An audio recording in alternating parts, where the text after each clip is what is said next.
how do you upward manage a boss of a different country, a different culture? And equally, then how do you lead teams of different cultures in different countries? Hello and welcome to the Auto Ethnographer. I'm John Stech, your host on this journey. We travel the globe to bring you stories about culture and the global automotive industry. Fasten your seatbelt and let's get started. Hello and welcome to this week's episode of the Auto Ethnographer. I have a fantastic guest lined up for a great conversation. My guest today is Gareth Dunsmore. He's a highly experienced marketing leader based in the UK. He's had a lot of experience in the UK, in Europe, USA, as well as Vietnam. He started his career with Nissan in the early 2000s, where he's held a number of roles with increasing responsibility up to the vice president level and covering marketing and brand across the AMIEO region, which is Africa, Middle East, India, Europe, and Oceania in the Nissan world. He took a 2-year detour from Nissan to hold a couple of very interesting and exciting positions. One of them was as McLaren's chief marketing officer, which I'm sure was quite exciting, and I hope we talk a little bit about that today. And then the deputy CEO for global sales and marketing at VinFast, the ambitious EV maker based in Vietnam.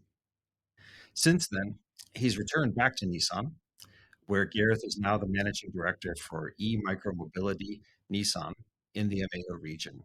This includes also the Silence Eco Urban Mobility range, a range of electric vehicles in micromobility segment. So Gareth, welcome to the Auto Ethnographer. I'm glad you were able to join us today. Thank you, John. Real pleasure to be here. Yeah, excited to get stuck in and see where the conversation goes. Did I miss anything, or is there anything that you wanted to fill in from the brief bio introduction?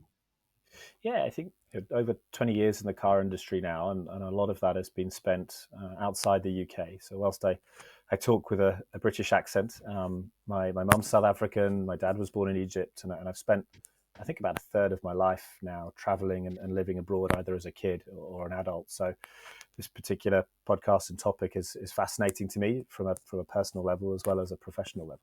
It sounds like you had also a very multicultural type of background, similar to myself, and that's a passion when you understand that. Your first foreign assignment after starting with Nissan UK and working through various positions in the UK was to move to France.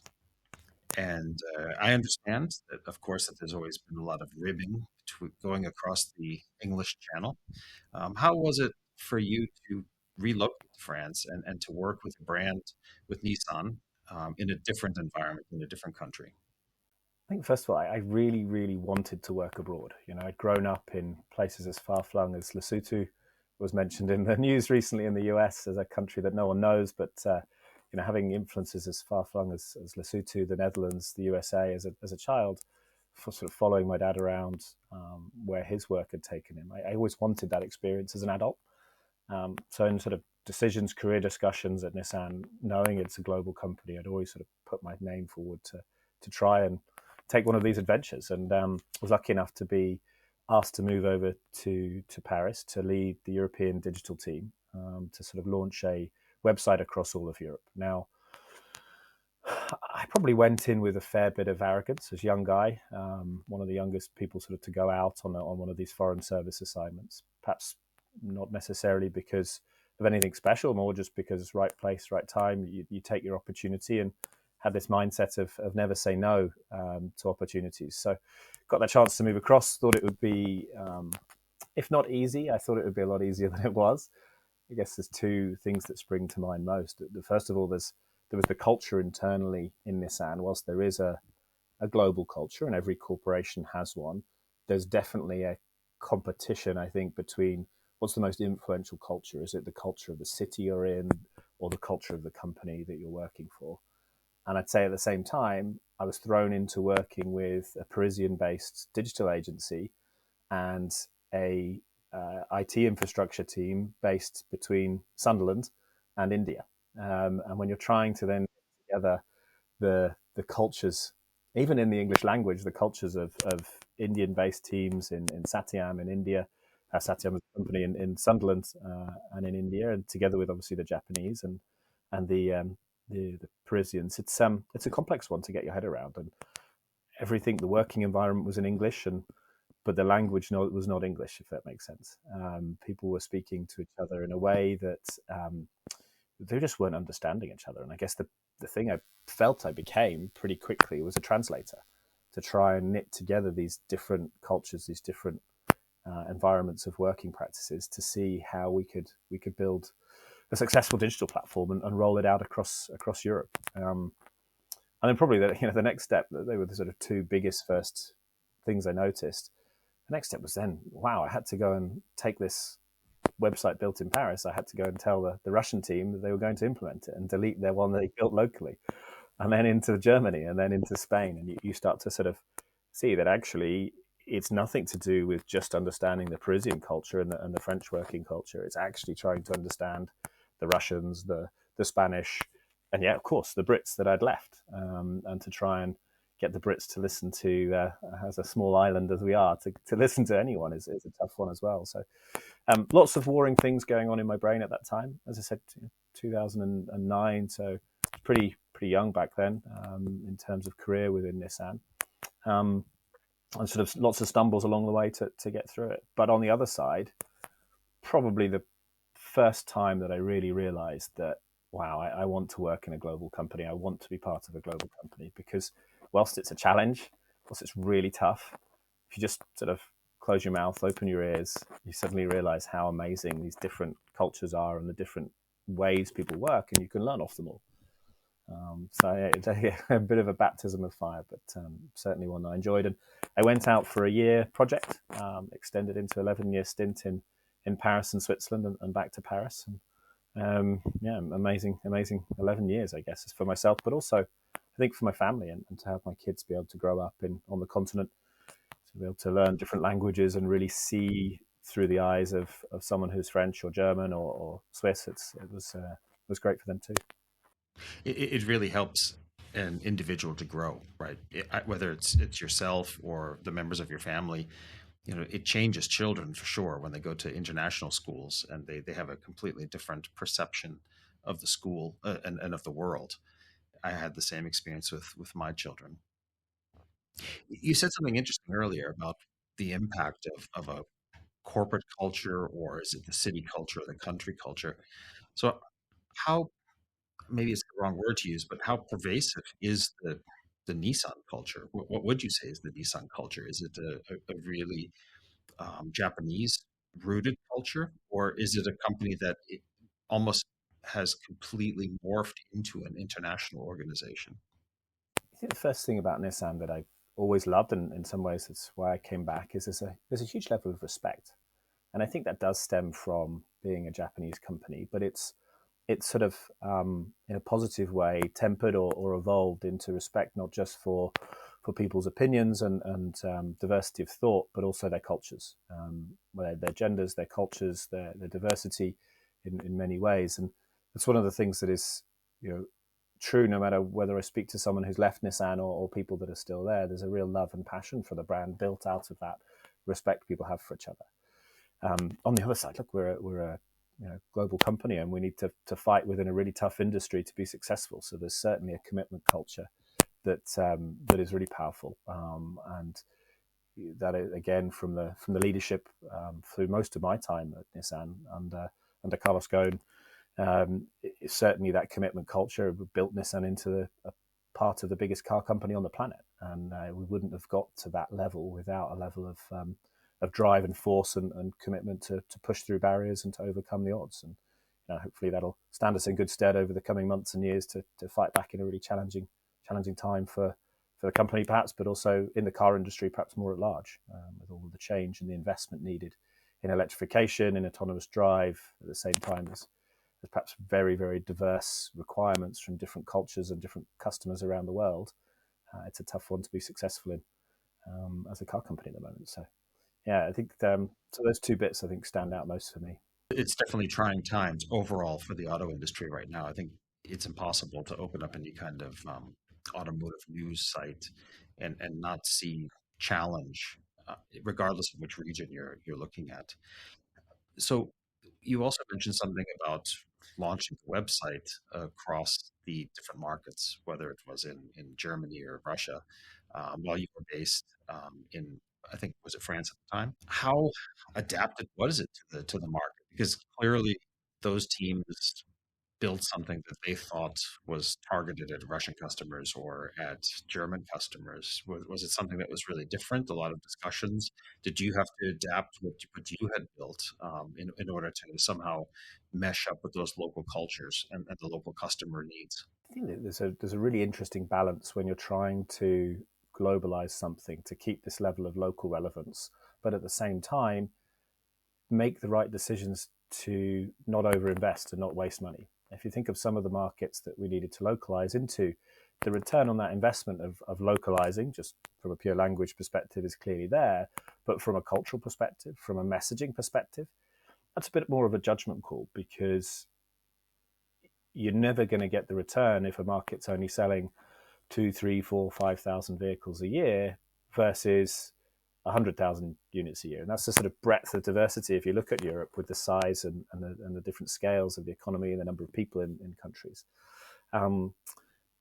One of the things I try to pride myself on is the work ethic to get out and go and visit these places, to go and really listen and speak to their needs, their requirements, so that you can best make that judgment call. And being empathetic, really listening, having that level of emotional intelligence to engage with people doesn't mean you then always do what they say you want, what they actually are requesting you to do. You have to then still make that business judgment call. But at least then, when you're making it eyes open, and you're not just doing it because that's the job, is to roll it out as quick as possible and to do it one way with one clear brand message. I think you compare back at the time, somewhere like Russia, the scale of the economy in 2009 definitely warranted a more local approach. That said, there were many other markets that we launched that we just had to make that tougher decision to say, no, this is the structure, this is the site, this is the messaging, and we're going to have to cope with it. Will it really impact sales as much as the local team think? Probably not. Could you have done better? Could you have done more? Probably yes, but it has to deliver the return. So I think that where that balance of cultural relevance, but simplicity and cost comes into play. I fully understand that balance. It's definitely a tightrope that you have to walk on a continuous basis. So you were out for, you said, 11 years from the UK, so which is a pretty substantial time to be away from your home country. It's not that far away from France or from Switzerland. But how was the return home? My understanding and my personal experience is that going home is actually more difficult than it was going out into the new environment. How did you find the homecoming and going back into, let's say, a Nissan back in the UK? Quite brutal in some ways. I think your experience is maybe similar in some ways to mine. You've lived a full-on life, work hard, play hard. Expat life is a slight bubble sometimes. But on the other side, I always lived with this level of not knowing what the next year held, not knowing if I'd be in the same rental house, if I'd be moved countries. And when it got to sort of COVID pandemic, it got to some periods of my life where I needed to come back really to look after some family members, my mum, and you try and make the right choices. You also have children growing up. Mine was starting to be quite deep into their sort of movement into secondary school. And it's such a transient life being abroad that the benefits of coming home, putting your roots down, giving them their chance of building their life was something that probably outweighed everything else. And I think the hardest thing I found was actually coming back to the UK, but still delivering and running the AMIEO role. I didn't move to Nissan UK when I came back to England. And everyone probably remembers or maybe tries to forget the difficulties of travel during the pandemic. The difficulties of different opening speeds. So I remember vividly being stuck at home in a second lockdown in the UK, while all my colleagues in France and Dubai at the time, they were out and about in the office, and you really suddenly lost out on that personal interaction, and it almost made it harder just because of the pandemic. But we were lucky. We came back. We had a house in the UK we could come and settle back into. Tough, even simple things, trying to get the kids back into schools that are the right schools, because you drop out of the gravy train of the system in the particular country. So it's those little things that I remember being super tough. But it perhaps wasn't until I moved on and moved companies did I really see a cultural difference, because I knew England and I've lived in England 2/3 of my life, so it's not a cultural challenge to come and live here at all or a cultural shock.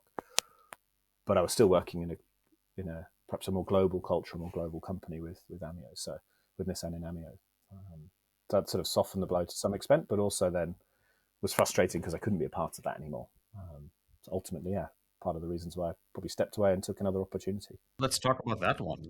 I think everybody who's listening to the podcast would love to hear a little bit about your experience as the chief marketing officer at McLaren. And this is an iconic brand. It's well known around the globe. I just happened to see one here on the streets of Bangkok a few days ago on the weekend. And how was that experience? Surely that was exciting between the the retail business to the retail customer, but also, of course, there's the Formula One team. You have this entire package of excitement. Can you talk about that a little bit and how that spans the globe? Perhaps the one of the first memories that really made me understand that I was part of a different brand and a different style of brand, and people saw it in a different way than Nissan or other sort of major car companies. With the reactions of my kids the first time I tried to pick them up from school, and they were at a school local to where I was living, and I turned up in a McLaren for the first time that I was borrowing, and one of them is sort of runs to it, wants to be the first in the passenger seat. The other one's considering walking home, and it's sort of the level of wow or show offness that comes with a supercar of any type, McLarens, Lamborghinis, Ferraris, whatever you say. It creates a reaction, whether it's positive or negative, depending on the individual, I guess. But for me, I was honoured to have the chance to step into such an iconic brand, a British brand, a brand I'd followed on the F1 track as a kid, and had that passion for the F1 side, and being able to come into the automotive side and be CMO and also run the GT race team was amazing. Now, culturally, though, again, a big culture shock.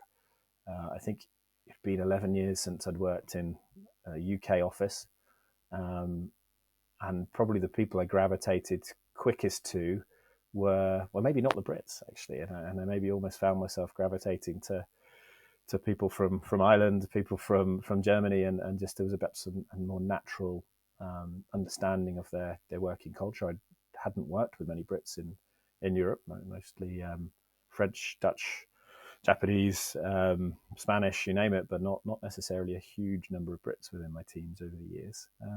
So it was good. Again, good challenge to sort of really try and adapt yourself, and especially in those first 90 days, you want to make an impression. You come in, you've got all these ideas of how to deliver on what you've been brought in to do, and suddenly you realise that, okay, actually, there's an awful lot of people here who have a huge amount of experience, who have far more understanding of what it takes to design, build, and sell a supercar.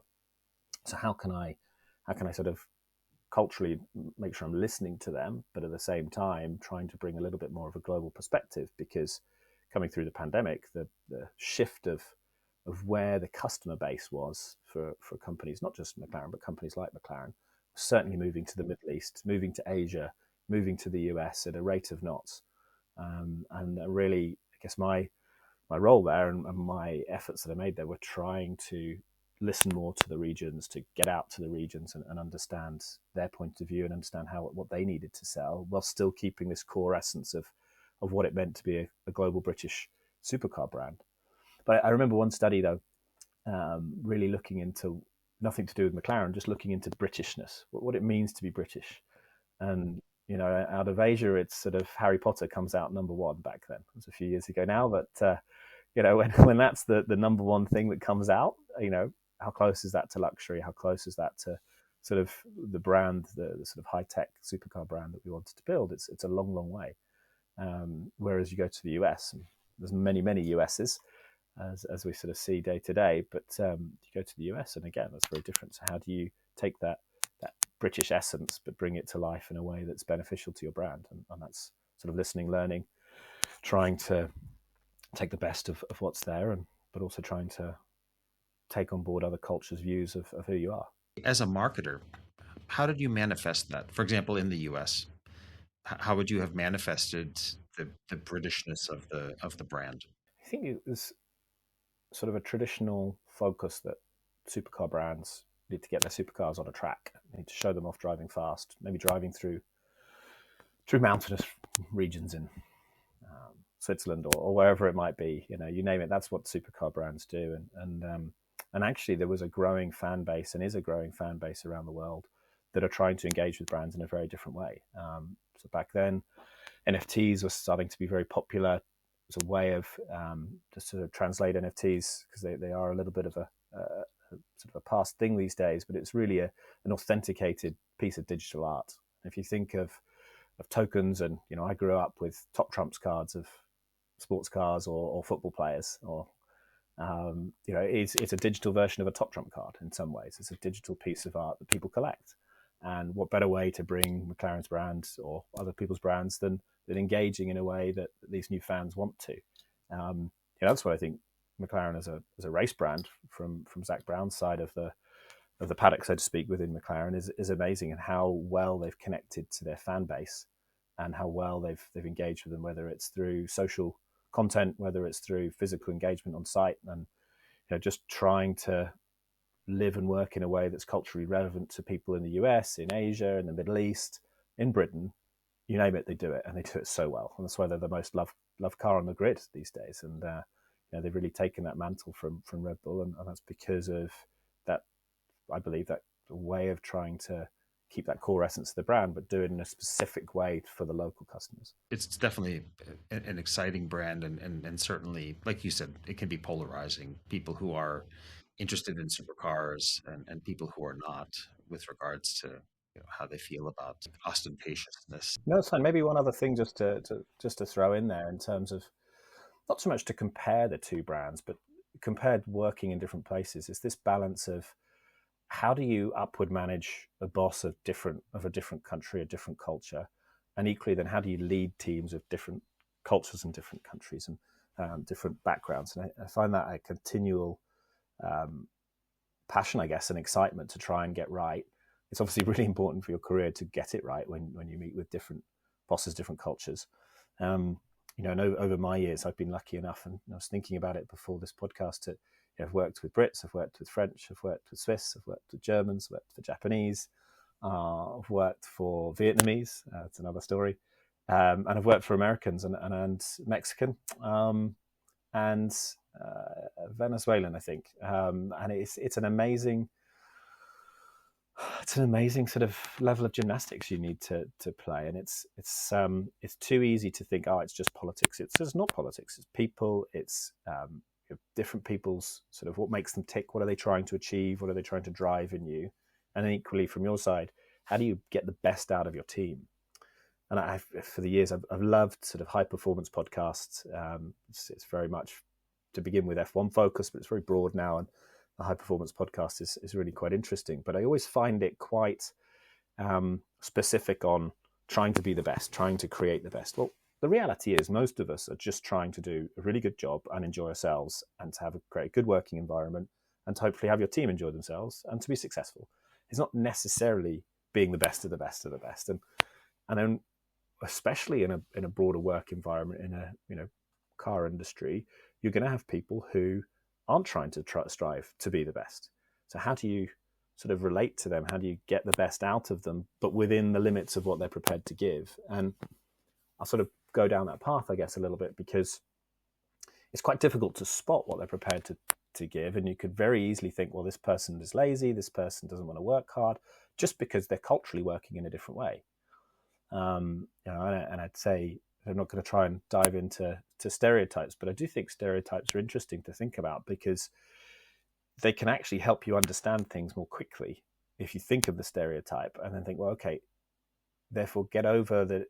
Don't use that stereotype to think that people are therefore working in a negative way, working in a bad way. They're working in a way that they understand and that they've been brought up to work.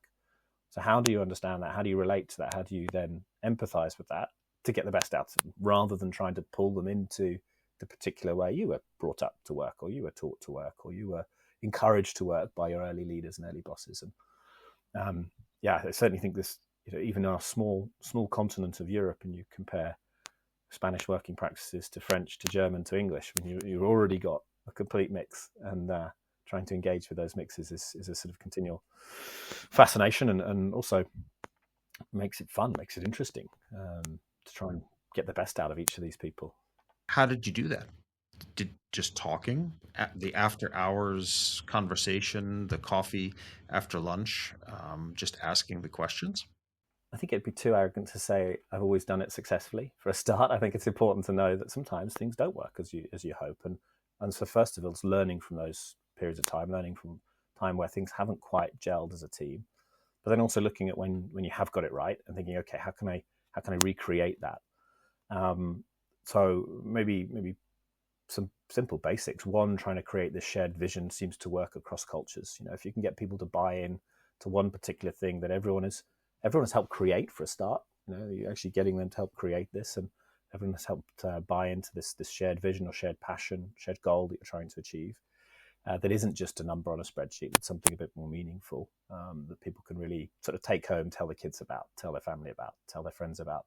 That really crosses cultures so well. I've really found that powerful over the years, especially having on and off worked with a clear focus on EV. It's been, in some ways, I've been quite lucky. It's been quite easy to find people that really are passionate about sustainability, about zero emissions, about protecting the future, regardless of the technology, more focused on what the technology is trying to achieve.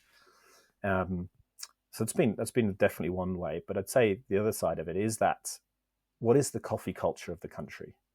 How do you tap into that specific coffee culture? And maybe this is too stereotypical, but in Britain, it is the afternoon tea in the kitchen. In France, it's the coffee after lunch, or at 9, 10 o'clock in the morning, outside with a cigarette. And that's a very, very different stereotype, and I get that. But having worked in those two environments, it's also very real. And you go into, I remember vividly 2009, 10, 11, living in Paris, eating dinner on my own because the entire team or group of people I was having dinner with was outside having a cigarette. And it's an interesting mindset to get into. And I'm not advocating going and joining them, but actually going and joining them and having a drink or coffee with them is really powerful, because they suddenly realize, oh, he's not just a Brit. He's actually someone who's interested to hear our view, and they can trust you a little bit more. Maybe showing a bit of vulnerability is absolutely part of it. Opening up yourself a little bit more, and breaking down the barriers, and learning their kids' names, learning their partners' names, learning what they do for the weekend. There's commonalities so easy to find when you step away from the language or the coffee culture.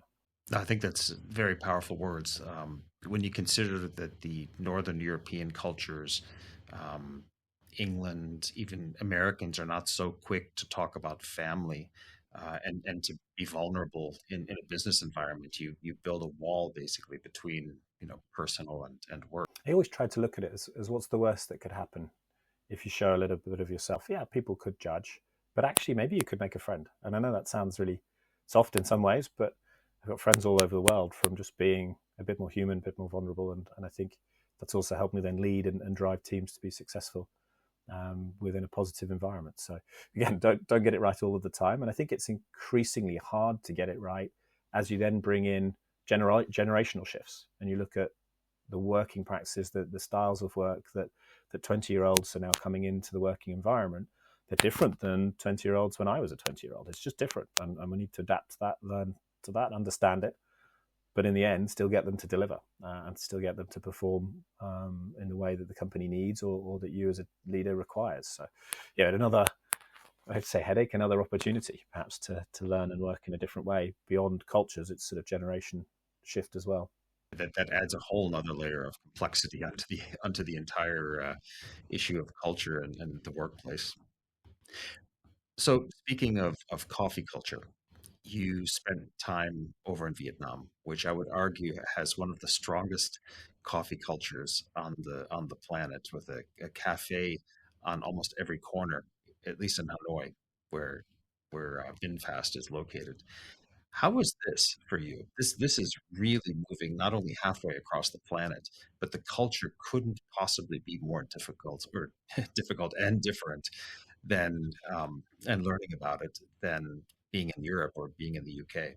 when you look back, you think, could you have done things differently? Could you have done things in a slightly different way? I think when I went in with a view of, well, I've spent a lot of time in Japan. I understand the likes of Thailand a little bit from McLaren, China to a certain extent as well, Nissan and McLaren. And you think, I'll be okay. And then you go in and wow, it hits you on day one that things are very, very different. And I'd say there's a sort of North Vietnamese culture that around the company obviously was based there. But there's also a culture that the leadership creates. And again, sort of come back to some of that discussion earlier, what's the difference between the company and the city it's in? I think both of those were very much at play there, and were sort of playing out in front of me as I was trying to get to grips with how to best support and lead this team. And I think there's probably two lasting thoughts on it. One is work ethic can trump a lot of issues. So even if I didn't connect culturally with the right people in the right way, or if I didn't manage to create a high-performing team, if you put it in inverted commas, I did manage to gain some level of respect because I would put more hours in than they expected from a Westerner. I think there was a view of Vietnamese work hard, Westerners don't work hard, and that was often the sort of the fun teasing stereotype that played out in the coffee chats, and I was fine with that. And I think that was very fair because the people we met there were working 6 days a week plus their weekend, and their weekend was only a day, and they were 24/7, and they were living and breathing for one particular purpose, which was to export VinFast to the world. And to be able to be part of that for a short period of time and learn from that was incredible. To say, did I get everything right? No, I think it's a real challenge to adapt yourself that quickly.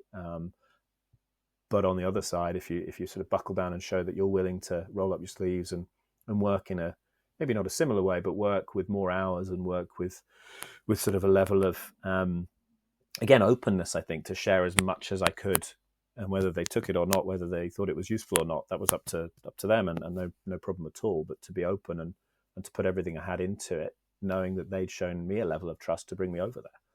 But I'd say my time in VinFast was really, really sort of two-sided. On the one side, it was 3 months in Vietnam. On the other side, it was 3 months in LA.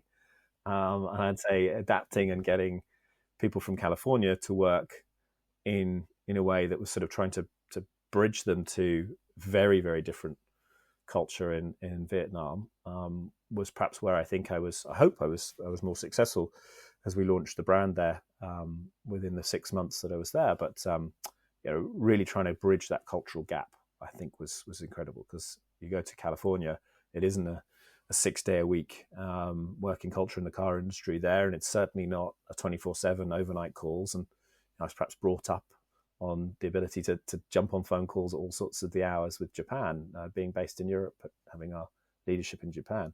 So I didn't think too much of it when I went out to LA doing strange hours and jumping on calls. But it wasn't something that the team there understood necessarily, that it was part of showing respect to the leadership in Vietnam and trusting that they have a voice and they have a point of view. But at the same time, launching something from afar is never going to work. You need to understand the culture in California and wherever you're going to sort of try and make it successful. So trying to bridge that gap and really coming back to sort of 2009, where I felt I was acting as a translator, I'd say more than anything, just tried to put myself into that translation role and sort of double down on the work ethic.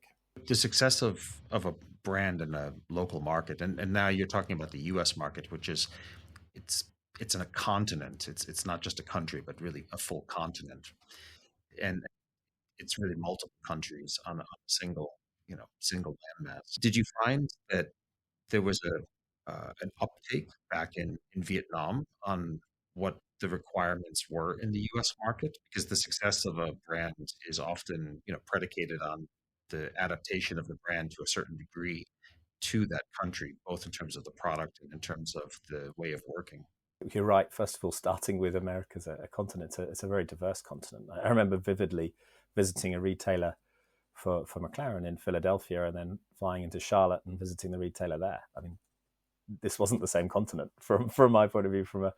I was very much a Brit abroad in those two environments. But seeing that difference I think stood me in good stead when I went to LA. And I do think the opportunity for a company like VinFast in the US is really, really strong. And I do think step by step, they were really trying to adapt to the requests when they were made with the right level of respect and politeness. And I think, that coming back to that respect element from Nissan, which I've always loved, that's the area where I think hopefully I made a small difference. Hopefully I think has helped VinFast launch out in the US, regardless of the challenges that any brand faces when they come to market. You look at Tesla, quality challenges, issues when they first came to market. They didn't have the cultural challenge at the same time launching in the US, whereas VinFast was trying to replicate in some ways with a direct-to-consumer brand what Tesla had done very successfully, but from afar. But if you look at it now, that they've spent a lot of time recruiting really strong American talent and investing in the US and trying to become part of the US through that investment, factory, workforce, stores. And they'll make some mistakes. They'll make more mistakes. But I think, that increase and growing understanding of the US culture that the management team they put in place there are bringing is going to hopefully put them in a good place. But a challenging one to begin with, for sure, when you're coming from very much a culture of the particular way they wanted to launch in Vietnam was going to be exported to the world. I think that's a rocky journey when you try and understand, well, why is this not being understood in the way we want it to be? And it's a bit of a journey to try and realize that, oh, wow, okay, maybe this is actually disrespectful to people, customers, brands, sort of your colleagues in the US or wherever else in Europe too. Challenging one. Definitely an interesting business case with the brand having sprung up so quickly and developed the model lines and to spread globally in a relatively short period of time. I think it was about 5 years before the first exports happened. I mean, look, when you're just coming back to that work ethic, you've been to the factories there. I mean, the work ethic is something I will never, ever forget. It's what it takes if you want to try and fight and succeed in the car industry. That's what we're up against, whether it's from China, whether it's from Vietnam, Western brands, US brands, European brands. We've got to fight. We've got to work harder, but do so in a way that also respects the cultures of Westerners and our working cultures and our perhaps work-life balance that we've tried to create. So work longer, work harder maybe, but smarter definitely. That is a very good observation. The difference between longer and harder versus what Western countries typically try to achieve, which is greater effectiveness and being more efficient, right? Always driving more efficiency out. So very, very interesting study as well, especially in a continent where you have so much human power that you can employ and put towards big projects. So Gareth, you returned back to the UK following your exploits and work in Vietnam and over in Los Angeles. How did your entire journey, how has that changed you? You've grown up as the child of multiple cultures, multiple countries, and then seen so much. And how do you think that has impacted you as being a leader, as being a human?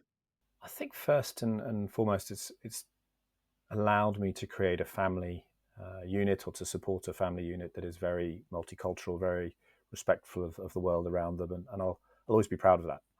With the efforts my wife made to teach them German and French and sort of embed them not just with the language but the cultures of those two countries. She's German, and we obviously lived in France for a long time, so always be proud of that. And I think whatever work success that I have, whatever work failures I have, that's there, and that's perhaps that's a real legacy, right? That's what we're sort of that family unit you create around you, and that's something that I think would not be the same if I'd stayed in the UK. It doesn't mean it'd be worse, but it would be different for sure.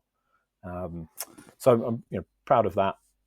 I think the sort of the friendships I've built around the world are something as well I'm really proud of, and keeping in touch with people in Bangkok, in Vietnam, in Japan, in the US, in Australia, Africa, you name it. I've got people I can call on around the world, and again, that's something that I think is legacy, and it is something that that does change you, because you listen and live in different ways. And perhaps one of the most inspiring people I've met along my journeys is not even through work; it's just through travel and engaging. And this guy, Gavin, he's an Australian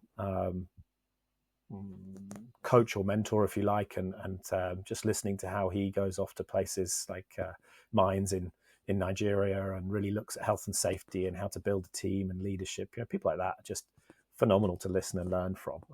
And I never would have had the opportunity to meet and engage with people like that, and like yourself, if I hadn't been, part of this global automotive industry. I certainly think it's made me fall in love with cars and the car industry. I didn't get into the car industry for the love of cars, for the smell of the petrol, if you like. I certainly always enjoyed my F1, but that was about it.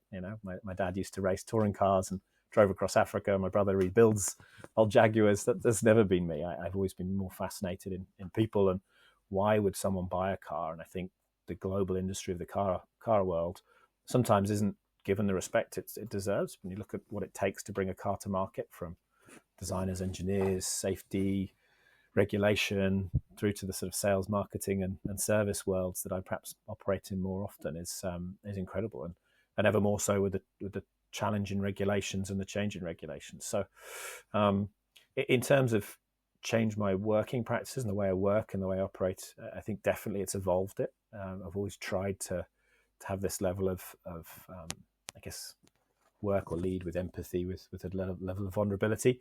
Sometimes it doesn't always work. And I remember vividly, first time I worked for a German boss, he was a little bit shocked by perhaps the style I had. And I had to adapt a little bit to earn his trust. And certainly I'm dyslexic as well. And I think that didn't necessarily translate very well. And I didn't quite understand that in the way it came across. But then I grew, I learned, and I hope he did too, and I think he did, and we became very strong colleagues together. And that sort of realization that the podcast, the books, the first 90 days, it's the first 90 days, but it's also the way you adapt and learn. And I think that's what I'm now trying to do in my most recent job, sort of working with a AMIEO team again in Nissan, but also working very closely with a startup and the different startup culture that brings with an owner founder being part of that. Is incredibly passionate about his brand and trying to bottle that, take that, learn from that sort of Spanish culture and export that to the rest of Europe in a way that's culturally relevant is an exciting challenge for me now. And I think I wouldn't be doing that if I hadn't have gone on the journey beforehand. And that's, you never know which door will open next within the car industry, but it's a wonderful industry, and the more we can be respectful, I guess, coming back to that first word from Nissan, the more successful I think we'll be as global car brands. Those are very thought-provoking words, and I think very wise. And I think a lot of people who listen to the podcast will learn a lot from them. I'd like to take the opportunity, Gareth, to thank you very much for joining us on the Autoethnographer today for this episode. Very interesting conversation. You've had a very interesting journey all across the planet with some extremely interesting brands and adventures behind you.